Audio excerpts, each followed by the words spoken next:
मेरो भोट बालेनका लागि। वीरहरूको बलिदान व्यर्थ बगिरहेको देखेर बौलाएका नागरिकहरू उपचारको सट्टा मृत्यु पर्खिरहेछन्। स्वस्थ राष्ट्रियता र स्वच्छ राजनेता मैले महसुस गरेको छैन। मेरो देशले पनि शिशिर पछिको वसन्त कहिले महसुस गरेको छैन। सवारीको कर, पार्किङको डर, प्रहरीको आतंक यस्तो मानव जेल नै हो दोस्रो घर। कतै सडक अधुरो, कतै सडक साँघुरो। जाममा परेर कसैले जागिर गुमायो, जाममै परेर एम्बुलेन्समा कसैले ज्यान गुमायो। मन्त्री आउँदा ट्राफिक प्रहरीले पनि उतै ध्यान गुमायो। कर्तव्य, निष्ठा, स्वाभिमान आधा बिर्स्यो। आखिर देशभक्तले पनि आफ्नो मर्यादा बिर्स्यो। सरकारको लापरवाहीले मृत्युदर माथि चढेको छ। आत्महत्याको सङ्ख्या पनि उस्तै बढेको छ। उसले नेपालमा जन्मिनुको खास अर्थ पाएको छैन, जसले मन्त्रीकै हिफाजतमा लागेको चोटको खर्च पाएको छैन।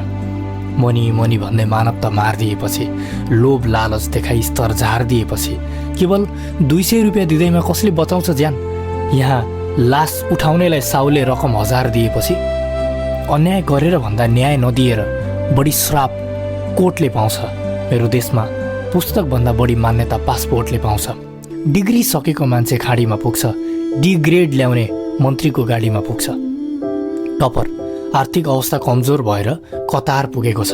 टुवापर सांसदको छोरो रहेछ, सिंहदरबार पुगेको छ। अनि जनता, नालायक मन्त्रीका नालायक चम्चाहरू पार्टी भन्दै विपक्षीको ज्यान लिन्छन्। एउटा चेलीको लागि न्याय माग्दा अर्को चेलीको परान लिन्छन्। युवा, ऊ आफ्नो लैङ्गिक शक्ति देखाउन खुब आत्तेको छ। उमेरले 20 पुगेको छैन, वैशाले बेहोस मात्तेको छ। चोकमा बसेर जिस्कायो, ओइ मैया यता हेर, कि नम्बर दे कि फर्केर हाँसिदे। र त्यही मान्छेले स्टाटस लेख्छ, बलात्कारीलाई फाँसी दे, बलात्कारीलाई फाँसी दे। सुरक्षामा खर्च गर्न देशसँग पैसा बचेको छैन, अनि बलात्कार नभएको आज कुनै पेसा बचेको छैन। शिक्षकले विद्यार्थीलाई, डाक्टरले बिरामीलाई, दाइले बहिनीलाई, ड्राइभरले प्यासेन्जरलाई, बोसले कर्मचारीलाई। नारी पुज्ने देशमै नारी हाँसेकी छैन। यहाँ बाउकै पन्जाबाट त छोरी बाँचेकी छैन। नैतिकताको कुरा गर्दा दायाँ बायाँ केही नसोची सबैको माझ मागेको छ।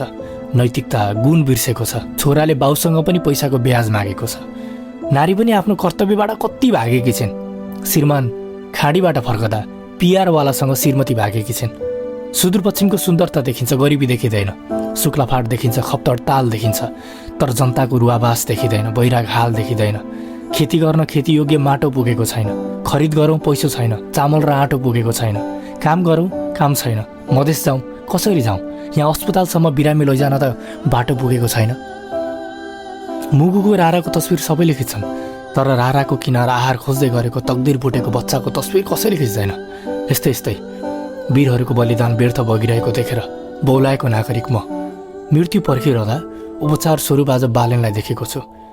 स्वस्थ राष्ट्रियताका साथ स्वच्छ मान्छेले केही खास गर्न पाओस्। अब शिशिर पछिको वसन्त नेपालले आवाज गर्न पाओस्।